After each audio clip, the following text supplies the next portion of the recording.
estado desarrollando este tema porque Cita Pastoral quiere capacitar un poquito más, ser una herramienta pastoral para los ministros. ¿Qué nos puede decir usted de qué herramientas podemos encontrar para los pastores? Una de las herramientas pastorales, y yo lo digo no por experiencia en el ministerio, sino porque uno también ha adquirido experiencia en el campo laboral. Dios me ha permitido manejar un negocio por muchos años. Tuve gente trabajando bajo, quizás por decir, las órdenes de mi persona, y he aprendido muchas cosas, que es necesario trabajar en equipo. Es indispensable que nosotros como pastores podamos trabajar en equipo, porque no lo hacemos solo. Yo he visto ministerios pastorales que la esposa está ausente del ministerio, está él. Y la esposa acostumbrada a criar hijos, a estar en el hogar, a hacer la comida, a atender al esposo, pero ajena al ministerio. Y eso por muchos años. Ellas dicen, bueno, yo tengo que crecer a mis hijos. Pero ya los hijos, que es la prioridad. Pero cuando los hijos ya inclusive están grandes, todavía no están involucrados, por dos razones. Quizás el pastor, el apóstol, el evangelista, de trabajar en equipo, el equipo se constituye de dos personas que se forman una, que es imprescindible, que es necesario. Ahora, hay casos que la esposa no tiene ese llamado.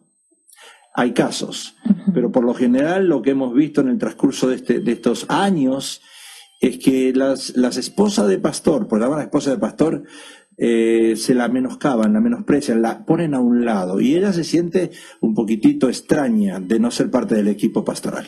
En su experiencia, yo sé que Pastora Elena es una mujer tremenda en el Señor, pero ¿cómo le ha ayudado ella en sí? Yo creo que ha sido una herramienta fuerte en el ministerio que el Señor le ha dado a ustedes, ¿verdad? Porque los dos lo están desarrollando. Pero cuéntenos un poquito en su experiencia la ayuda que ha sido ella para usted. La primera ayuda que una esposa y mi esposa ha sido para mí es seguir al esposo. Es muy difícil hoy que una esposa pueda decir, yo voy a seguir a mi esposo, porque por lo general las mujeres o las que están en el ministerio quieren que el esposo la sigan a ella. La Biblia dice que es la mujer la que sigue al hombre, no el hombre a la mujer, el hombre cabeza, la mujer es la que lo sigue. En el caso nuestro, la bendición fue que ella sintió del Señor seguir al esposo y acoplarse, porque una cosa también es seguir y otra cosa es acoplarse, como Abraham y Sara, ¿verdad? Digamos, acoplarse al ministerio. Lo que uno siente, que el otro lo sienta, lo que a uno le duele, que al otro le duela, y ser partícipe los dos del ministerio para poder bendecir a otros también. Bueno, sí, ojalá nos esté sintonizando, ¿verdad? Le mandamos muchos saludos a Pastora Elena. Queremos tenerla en alguna oportunidad por acá también. Y mandamos saludos por medio de Facebook. Nos están sintonizando también allá el equipo de Majestad. Así que saludos si usted nos está sintonizando a través de las redes sociales. Usted mencionó la palabra equipo. En un equipo entendemos que todos juegan para una misma causa, pero lamentablemente a veces en el equipo alguno quiere llamar la atención, quiere ser el que meta los goles nada más. Cuéntenos un poquito sobre el trabajo en equipo. En cualquier equipo tiene que haber un coach, un director técnico. Cuando el hombre o la mujer en el área ministerial queremos ser los directores técnicos o los coaches del equipo, fallamos. Tenemos que dejar que Dios sea, a través del Espíritu Santo, que Jesús sea el director técnico del equipo, que Él nos dirija a nosotros cómo formamos ese equipo, quién los compone. Y la segunda razón para formar un buen equipo es que ese equipo sea un equipo humilde. No queremos que uno sobresalga más que el otro, porque por lo general la carne siempre florece, y no queremos que uno salga más que el otro, sino más bien manteniéndonos en humildad. Cuando uno se humilla, dice que Dios lo exalta. Si un equipo no trabaja en humillación, no va a funcionar. Cuando un pastor empieza el ministerio o tal vez está creciendo la obra, o sea, necesita gente que trabaje, necesita esas herramientas de trabajo. ¿Qué características se buscan en aquellas ayudas, en aquellas personas? ¿Quién lo formará? ¿Qué ve usted en las personas a quien usted va a tomar como equipo, va a ser parte del equipo y que va a confiar ciertas tareas? Bueno, si vamos a la palabra de Dios, nosotros vemos en el caso de Esdras y Nehemías. Nehemías, dice la palabra, era el gobernador y Esdras era el sacerdote. En otras palabras, estamos viendo un sacerdote o lo religioso envuelto y la parte secular o laica. Las dos componen un equipo.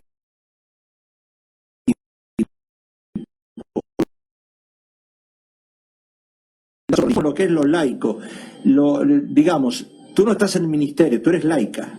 En este momento no estás graduada, no tienes un diploma, pero eres útil. Eres útil, ¿por qué? Porque tienes un llamado, quizás no estás preparada, no estás capacitada, pero eres útil para formar el equipo. Entonces no tenemos que buscar solo los contextos religiosos. A veces necesitamos nosotros buscar un escribano, un abogado, un contador, alguien o un constructor para que nos ayude a formar ese equipo. A veces pensamos nosotros que solamente voy a buscar algo religioso. Y no es así, pero sí tiene en ese equipo, hay características que tienen que formarlo. Nosotros sabemos, si vamos a Hechos, capítulo 6, vemos que dice la palabra, buscar hermanos de entre vosotros a 7 varones de buen testimonio. Para servir las mesas. Claro. En aquel entonces. En aquel entonces. Ahora encontrar 2 o 1 de buen testimonio no es tan fácil.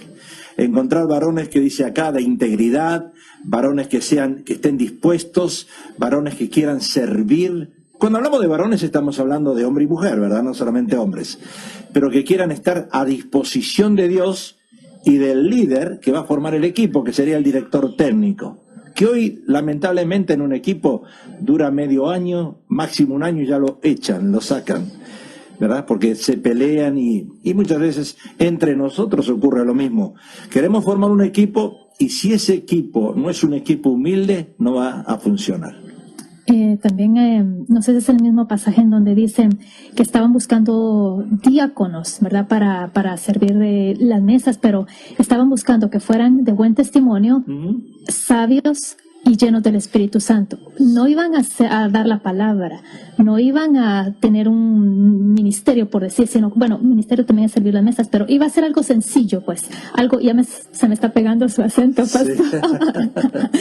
Pero algo sencillo. Y pedían unos requisitos muy altos. ¿Qué pasa ahí? Es que pasa que cuando dice acá de buen testimonio, estamos hablando de gente honesta. Honesta que quiera integrar un equipo, que uno no quiera sobresalir del otro y que todos jueguen por la camiseta. En este caso no estamos hablando de la América, de las Chivas, del Cruz Azul, de Boca, estamos hablando de Dios. Que todos estemos integrados y juguemos para Dios, para un equipo. Claro, dice con sabiduría, que sean sabios y que estén dispuestos a servir y a someterse al líder que Dios pone.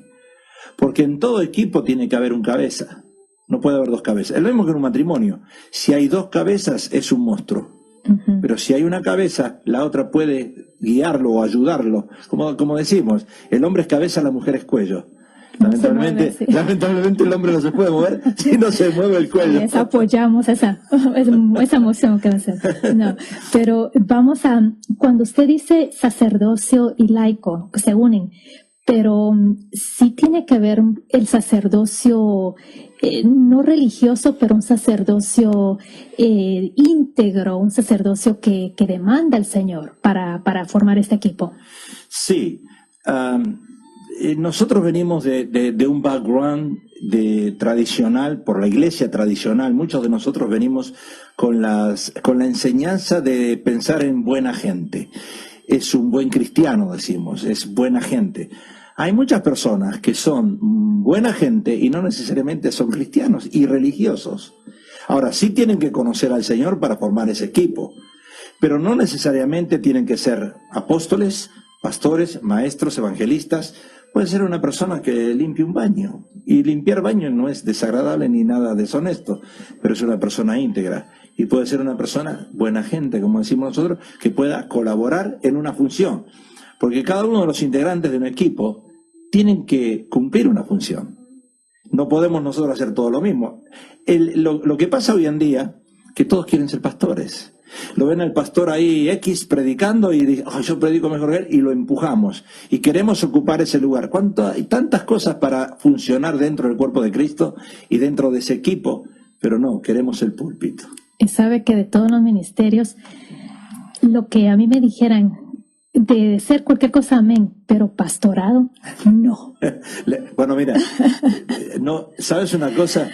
La pastora Elena y mi persona siempre le decíamos, continuamente, mejor dicho, a Dios le decíamos, no queremos vivir en Burbank, no queremos vivir en Burbank, no queremos vivir en Burbank.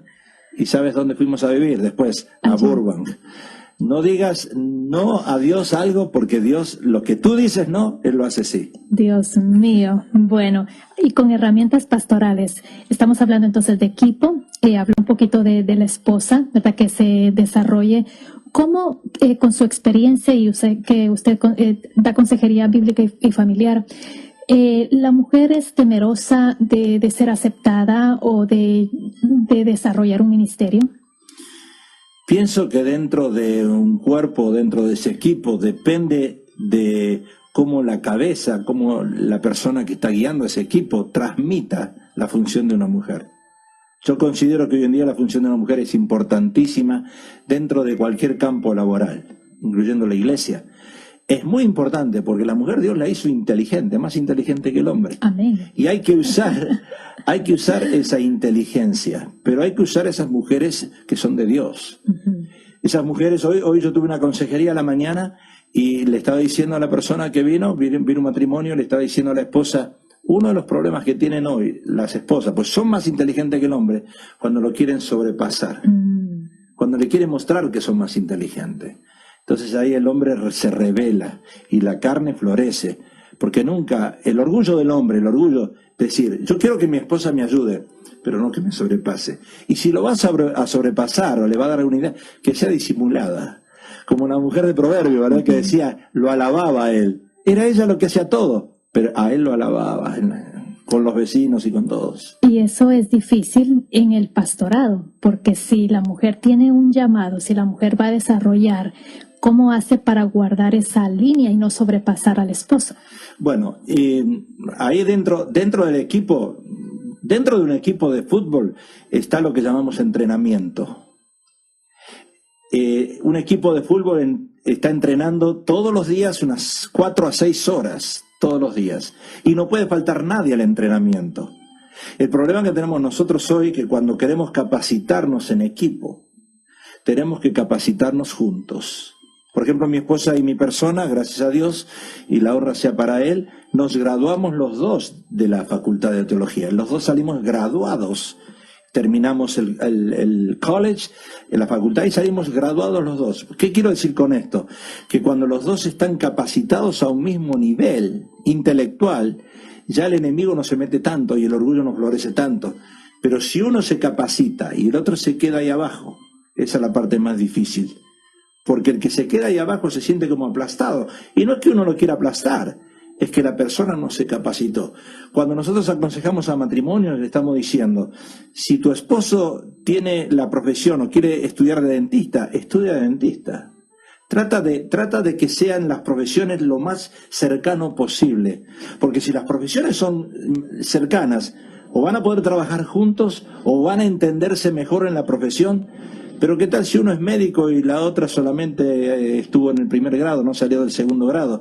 Él está por aquí, ha estudiado intelectualmente, está crecido, y la esposa solamente cocina en la casa. Sí va a funcionar, pero no es lo mismo. Pero es yugo desigual. Sí, porque la comunicación va a ser muy distante. Entonces es bueno capacitarse los dos. Es lindo que la esposa, en este caso, siga al esposo si el esposo tiene el llamado, o si no, la inversa, pero que los dos se capaciten. Mencionó la palabra entrenamiento. El entrenamiento, aunque sean deportistas profesionales, siempre tienen que estar entrenando, o sea, manteniéndose en forma. Esto puede ser una herramienta pastoral, o sea, el entrenamiento, el estarse ejercitando siempre en la palabra, en lo que Dios le dio para desarrollar. Pero, ¿qué pasa si por diferentes ocupaciones ese entrenamiento va menguando? Y cuando se da la oportunidad de que tiene que ejercer algo, estamos poniendo el ejemplo de deportistas, de que les toca un partido contra no sé qué equipo fuerte. Entonces, ¿qué va a suceder? Bueno, la palabra de Dios dice que el obrero es digno de su salario. Lamentablemente en nuestra mente hispana todavía existe eso de que mi mano derecha no sepa lo que mi izquierda. Queremos dar un diezmo en efectivo, no lo queremos dar en cheque porque queremos ser humildes, no quiero que nadie vea lo que doy, pongo en cash, efectivo, como decimos, y eso no funciona cuando lo queremos entender en la parte de entrenamiento, porque cuando vamos a ver un equipo entrenarse, todos los jugadores están presentes.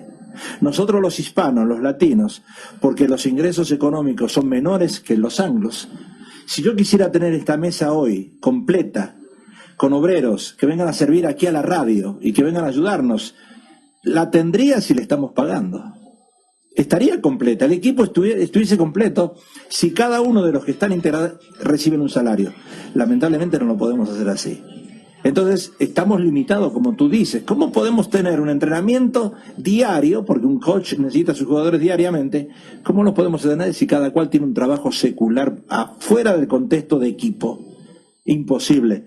Por eso están los equipos de primera A, están los equipos de primera B, de C, D y E, porque aquí ya ganan poquito de dinero y tienen que ir a trabajar. Los de la A viven solo del fútbol y entonces están todos los días con el coach. Lo mismo que ocurre en el ministerio. ¿Quisiéramos tener aquí a todos los integrantes del equipo? Claro, si hay dinero vienen, pero si no hay dinero, tienen que ganarse la vida por afuera. Eso pienso yo, no sé tú qué piensas. Bueno, sí tiene que ver. Y en el sentido también herramienta pastoral, el conocimiento, yo a los pastores los respeto mucho y no me gusta hablar mal de nadie, pero me toca tratar mucho con ministros, ¿verdad? Por lo que desarrollo acá. Y a veces me doy cuenta que tengo expectativas muy altas y tengo que ser un poquito más realista, en donde si hay un tema de qué hablar, a veces se necesita que preparar antes con el tema bíblico, y yo espero, mis expectativas son que si es ministro, debería de conocer la Biblia en general, ¿verdad? Sí. Entonces, y estar preparado siempre. ¿Qué pasa con ese conocimiento? ¿No se ha dado tanta importancia por los afanes de la vida? ¿Será que impiden a que estén comiendo diario de esa palabra que prácticamente es su vida? A eso los ha llamado el Señor. Yo pienso también en ese aspecto, el apóstol Pablo estuvo 14 años antes de pararse detrás de un púlpito. Creo que hoy en día muchos pastores, muchos apóstoles, por decirlo así, quieren formar o levantar iglesias con gente no preparada y no capacitada. Y pienso que ese es un error. Nosotros tenemos que tener gente que primero tenga un llamado y segundo tenga una capacitación. Y por supuesto, el diploma es el resultado de la capacitación. Cuando nosotros empezamos a servir en el ministerio, yo tenía mi negocio y la pastora me ayudaba en el negocio, pero cuando llegábamos a casa a las 6 de la tarde, los dos nos poníamos a estudiar y no éramos ni pastores, éramos laicos, a estudiar, a meternos con la palabra, porque sabíamos que un día una persona que quiere dar tiene que recibir antes y tiene que prepararse. Yo no estoy de acuerdo con pastores que no están capacitados, yo no estoy de acuerdo con pastores que dicen, uy, qué unción. No, la unción viene detrás de la palabra y detrás del estudio. Hay que estudiar, hay que buscar la unción de Dios, sí, pero hay que capacitarse. Un jugador no puede salir al campo de juego si no está capacitado, si no va al entrenamiento, si no pasa por las pruebas que tiene que pasar, físicas y también de las otras pruebas mentales que le hacen, y recién lo ponen en el campo de juego. Todos nosotros debemos estar capacitados, pero para eso es importante que el líder enfatice eso. Y como tú dijiste antes, tenemos la necesidad de que la gente concurra a esas reuniones. En la parte hispana no es tan fácil. Bueno, al regresar queremos preguntarle a Pastor, porque hay un tiempo de entrenamiento con Mardoqueo, le voy a explicar fuera del aire qué quiero exponer, y hay un tiempo de entrenamiento con Hegai, y qué simboliza Hegai. Entonces, al regresar estamos platicando con Pastor Pablo Precioso de Ministerio Majestad. No le cambie el tema de hoy, herramientas pastorales.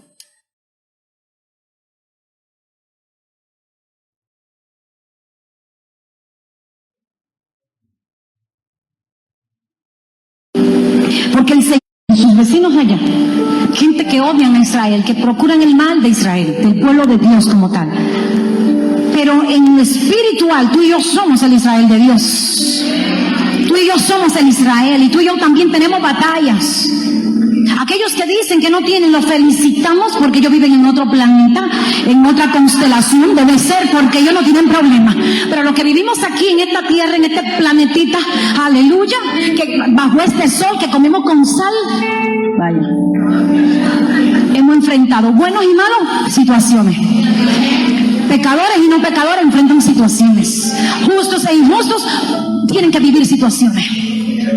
Está en nosotros, que hemos sido lavados con la sangre de Cristo, entender esta profundidad. Que el Señor es quien nos respalda en este llamado a la guerra. Es Él quien dice en el libro de Isaías capítulo 13, dice, muevan la mano, háganle ver a lo lejos, háganle saber que vengan los valientes. Estoy haciendo un llamado a los valientes, a los que se gozan con mi ira. Dice la palabra del Señor, aquellos que se gozan con lo que yo voy a hacer. Es un llamado a los valientes. Dice, yo Jehová de los ejércitos estoy pasando revista a las tropas. Estoy contándolos. Estoy verificando que de verdad son soldados. Estoy verificando si son blandengues o si son valientes. Estoy verificando si son pusilánimes, si son ambivalentes o de verdad son gente enfocada y determinada para esta guerra. ¡Aleluya! Jehová de los ejércitos está pasando lista a sus tropas. Quiero que sepas que es Dios mismo quien nos llama a la guerra.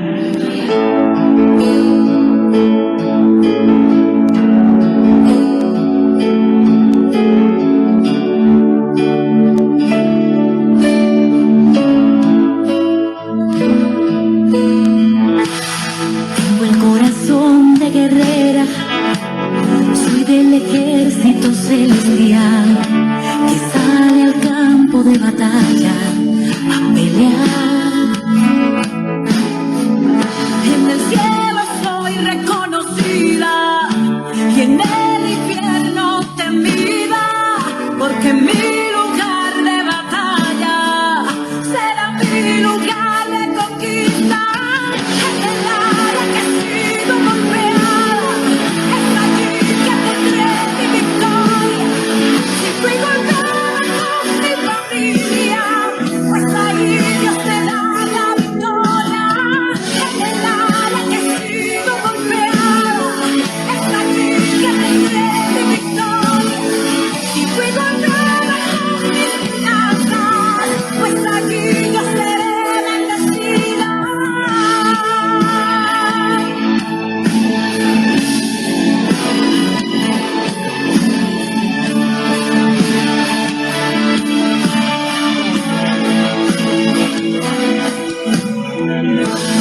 Tengo el corazón de guerrera, soy del ejército celestial. El campo de batalla es mi ambiente natural. En el cielo soy reconocida y en el infierno temida, porque donde soy enfrentada será mi lugar de victoria. En el área que he sido golpeada, es allí que tendré mi victoria. Si fui golpeada con mi familia, pues ahí Dios me da la victoria. En el área que he sido golpeada, es allí que tendré mi victoria. Si fui golpeada con mis finanzas, pues ahí yo seré bendecida. Fui entrenada para la batalla, el enemigo no puede hacerme frente, porque cuando he sido golpeada, la batalla me hace más fuerte. Cuando estoy en el campo de batalla, yo me enfrento al enemigo más fuerte, porque es lo que estoy tratando, que mi bendición se acelere. Tengo el corazón de guerrera, soy del ejército celestial que sale al campo de batalla a pelear. En el área que he sido golpeada, es allí que tendré mi victoria. Si fui golpeada con mi familia, pues ahí Dios me da la victoria. En el área que he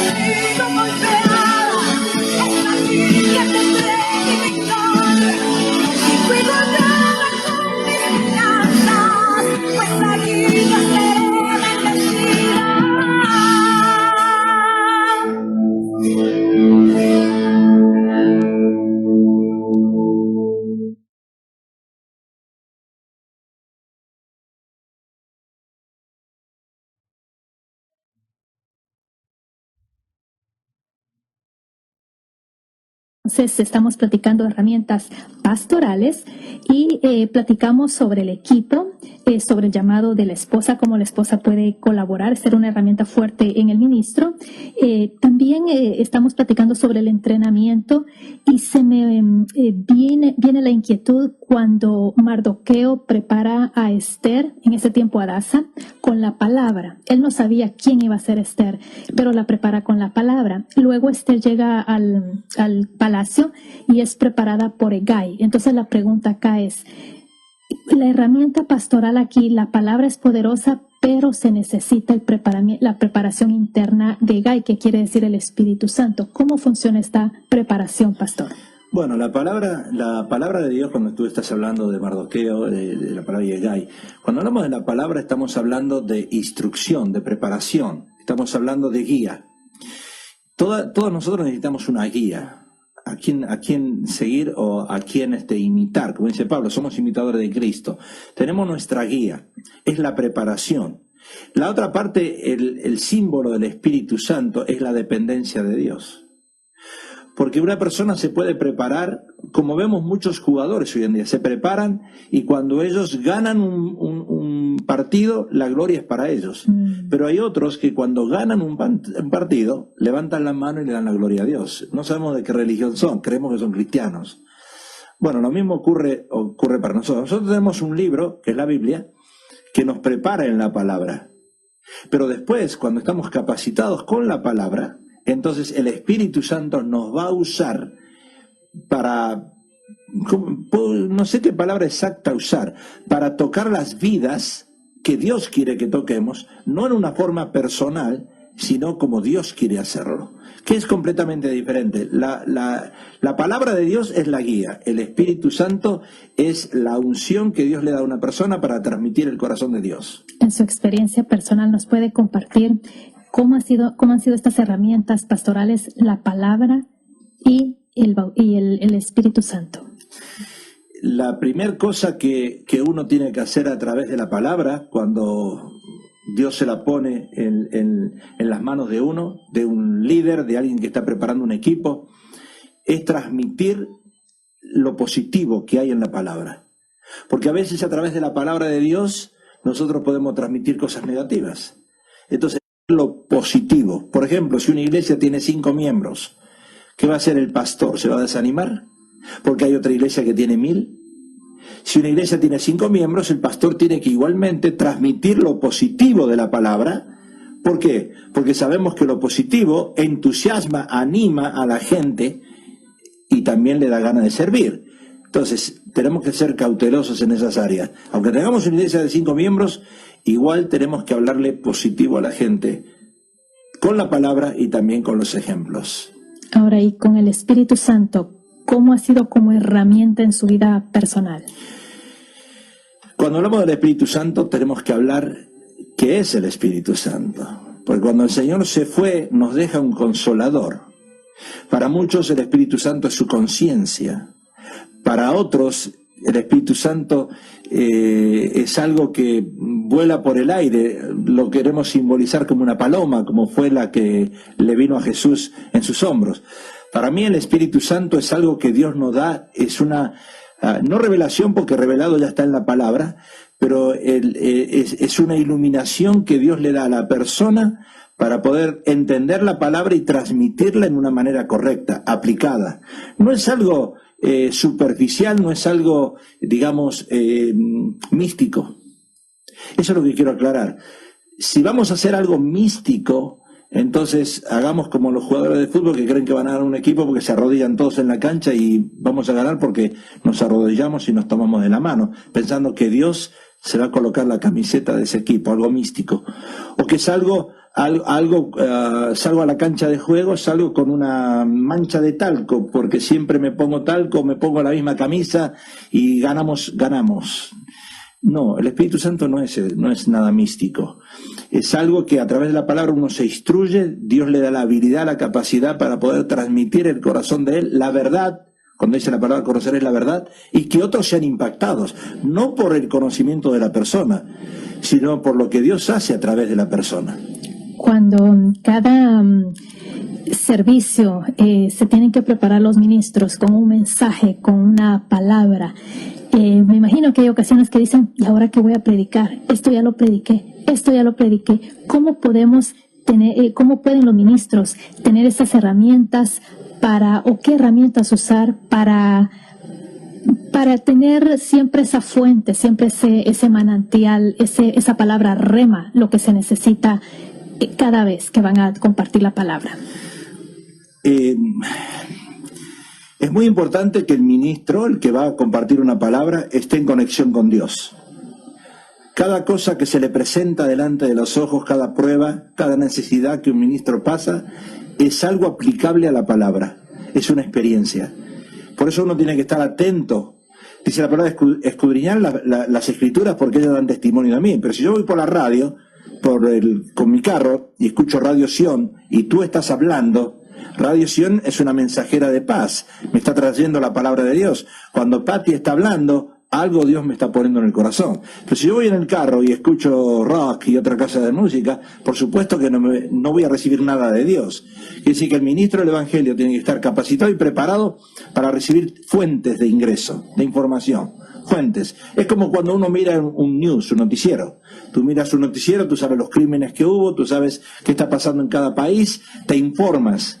Y esas informaciones que tu mente captura, la pones como ejemplo en la palabra que estás usando. Bueno, lo mismo ocurre con nosotros. Hay ministros que no se capacitan porque no creo que están metidos con Dios. Ese es el problema. Y entonces van el domingo, yo tuve casos que van el domingo cuando predican, abren la Biblia y dice el Espíritu Santo no está preparado. O sea, se da uno cuenta cuando realmente estudió, se esforzó y está dando una palabra sólida, pero se da cuenta uno cuando se está dando solo agüita, por decir. O sea, eso es un poquito difícil, que el Señor les capacite y les dé el tiempo, porque se necesita tiempo para investigar la palabra. ¿Alguna otra herramienta, Pastor Precioso, que usted quiera mencionar? Bueno, aparte de hablarle negativo o positivo a la gente que uno tiene al lado, tenemos que identificar quiénes son los líderes y quiénes son seguidores de líderes. ¿Y cómo se hace eso? Hay personas que les gusta ser loros, que repiten las cosas que otros dicen. Y yo siempre le digo a las personas que vienen al lado mío, le digo, yo no quiero que tú me traigas problemas, me tienes que traer soluciones. Un líder, una persona que compone un equipo, es una persona que viene y te trae una solución. El domingo pasado alguien me dijo por ahí, dice, pastor, vi hay un especial, dice, para comprar lo que usted está necesitando, que es una aspiradora en la iglesia, y hay un especial y sale $80 y usted la puede comprar aquí. ¿Sabes qué le digo? Dios puso en tu corazón que tú la compres. Me dice, no, le voy a traer el anuncio para ver dónde usted la puede comprar. Ahí está la errada. Ahí te das cuenta cuando es un líder o un seguidor. Un líder es una persona que viene a la necesidad de Dios. Viene al encuentro de Dios. Si tú vienes aquí y le dices, Pastor Otto, esa cámara no me está gustando porque no es digital, no es high definition, yo quisiera, ¿sabe qué? Esta cámara es mejor que la otra. O te callas la boca o traes una cámara nueva. Wow. Dios mío, eso estuvo muy fuerte, pero sí, es cierto. Entonces, un líder se va a reconocer porque da solución a problemas. Y yo creo que no crea más problemas.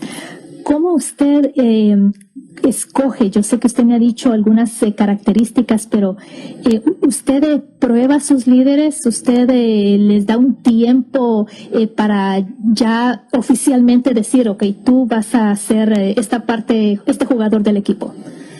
Tú sabes que es como cuando uno se pone de novio y quiere conquistar a esa persona. Le lleva rosas, una tarjetita, lo que sea, para conquistarla. En el caso de las personas que llegan a formar un equipo, todos quieren ser amigos del coach, del entrenador, del director técnico, porque todos quieren formar ese equipo, nadie quiere jugar de suplente. Lo que yo hago, soy un poco déspota, quizás en ese sentido, porque yo para probar si es realmente un líder lo hago enojar. Okay. Si yo te hago enojar a ti, si tú fueras mi esposa y yo te hago enojar, bien enojada, pero tú sigues al lado mío, tú eres un líder. Pero si yo te hago enojar y tú ya me dices, te vas y me dejas, ya no eres líder. Cuando usted dice se va, o sea, se lo dejan, se me viene a la mente la palabra traición. O sea, tal vez alguien ha llenado los requisitos en el equipo. Estamos hablando de herramientas pastorales y pues un equipo esa es una herramienta pastoral. Pero lamentablemente siempre hay una persona que puede traicionar o que puede, después de años de estar en el ministerio, irse y no en buenas condiciones. ¿Cómo el pastor no queda con desconfianza hacia los demás jugadores también? Si vamos a la palabra de Dios también, encontramos que hay pastores asalariados, como hay líderes que son interesados. Hay personas que van a las iglesias a buscar de la iglesia algo. Pero hay personas que van a la iglesia a buscar cómo darle a Dios algo. Hay una gran diferencia. El Señor no vino a un equipo, tiene que venir con la disposición de dar lo mejor. Por eso se forma un seleccionado. El seleccionado son jugadores que dan lo mejor en su equipo nacional y entonces después lo ponen en un seleccionado. Son los mejores, son los que dan todo por el equipo. Lo mismo tiene que ser en un equipo pastoral o en un equipo de la iglesia, lo que sea.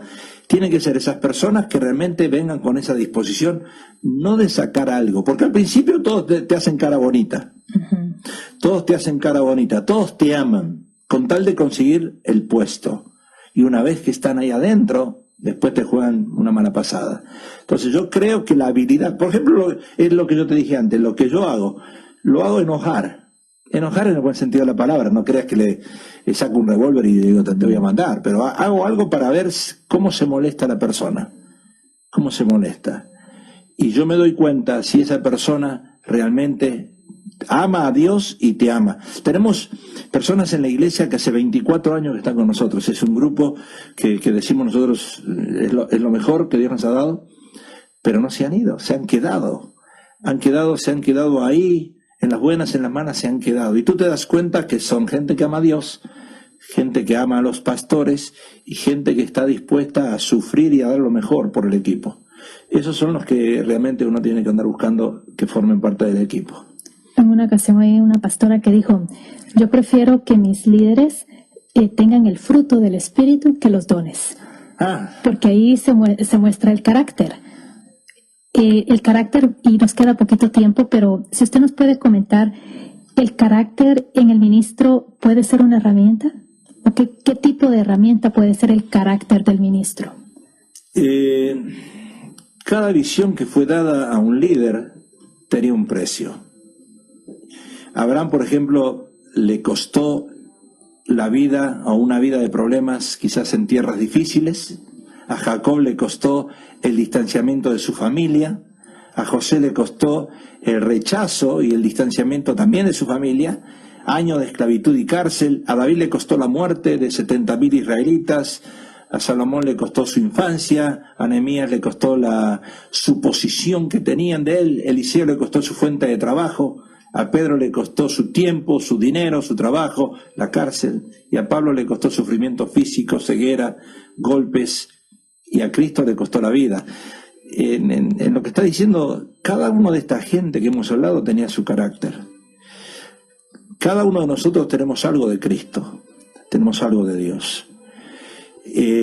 Inclusive en momentos de nervios, Dios también nos usa, porque es un carácter que sobresale. Pedro, el apóstol, mostró su carácter, siempre lo ha mostrado, un carácter extrovertido, nervioso, impulsivo, que no tenía dominio propio. Pero después, cuando se convirtió al Señor, el Señor lo usó, se cambió ese Pedro. Todos nosotros tenemos nuestro carácter, pero si nos ponemos a disposición de Dios, de ese coach, de ese técnico, y nos dejamos usar, ese carácter va a ser moldeado. Quizás vamos a reaccionar en una forma, porque la vieja naturaleza siempre está en nosotros. Pero con la ayuda del Espíritu Santo, como hablamos antes, el carácter va a ser moldeado y usado por Dios en lo que Dios tiene que hacer, en ese momento, en el tiempo de Dios y en el lugar. Este es un lugar de Dios. Tú y yo tenemos un carácter. En este momento Dios está usando este lugar y este tiempo para hacer algo en esta emisora, en esta transmisión. No importa qué carácter tengas en momentos de nervios, no importa el carácter mío en momentos de nervios, lo que importa es que Dios te va a usar igual.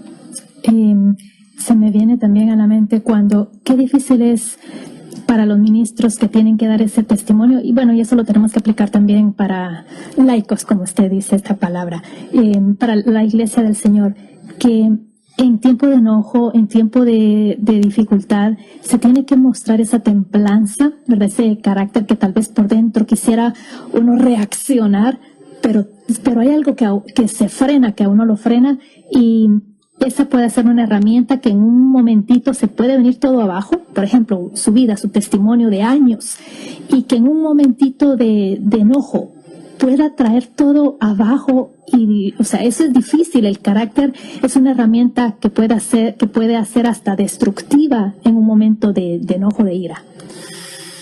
Quizás te lo puedo simplificar. Si tú fueras otra vez mi esposa y yo en un momento reacciono y te grito, pero tú sabes que te amo, ¿qué es mejor? ¿Que no te grite y te diga que te ame y que sea un hipócrita?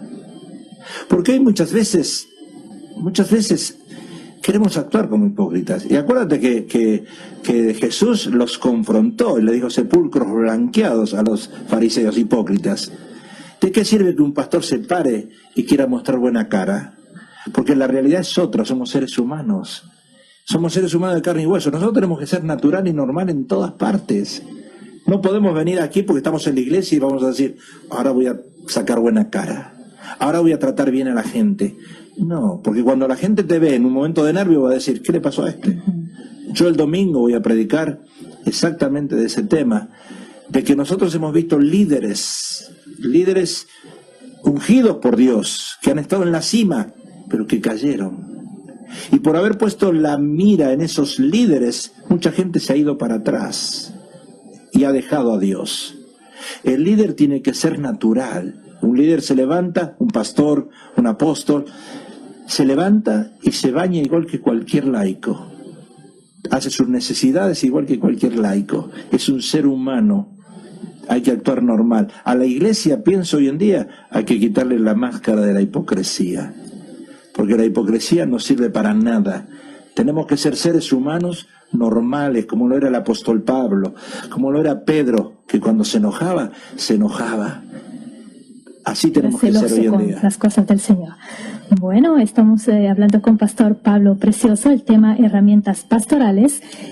Para más información del Ministerio Majestad, usted puede visitar la página majestad.org o puede marcar al 661-305-0464, 661-305-0464. De parte suya, ya que el tiempo ha avanzado, algo que hay ministros que están escuchando, hay quienes tienen el llamado para desarrollar algún ministerio de parte de Dios, unas palabras de parte suya para estas personas, ministros, como herramientas pastorales para ellos.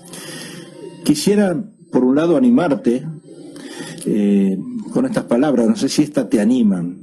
Las que me dijo un pastor un día, yo le pregunté, pastor, mi oficio es trabajar en máquinas, herramientas. ¿Qué hago? ¿Me dedico al pastorado o sigo con las máquinas, con la metalúrgica? Y me dice, sigue con las máquinas, porque las máquinas son frías. Tú le hablas y no te contestan. Cuando te metes con el ser humano, te vas a volver loco. Claro, yo no le hice caso. Me metí con el ser humano y ahora lo entendí. Si tú tienes un llamado, tienes que ser como un soldado, tienes que estar dispuesto a ir a la guerra. Y la guerra no es fácil. Solamente los valientes la arrebatan, solamente los que tienen el verdadero llamado pueden continuar, porque si no vas a bajar los brazos antes de que Dios te lo diga y te lo pida.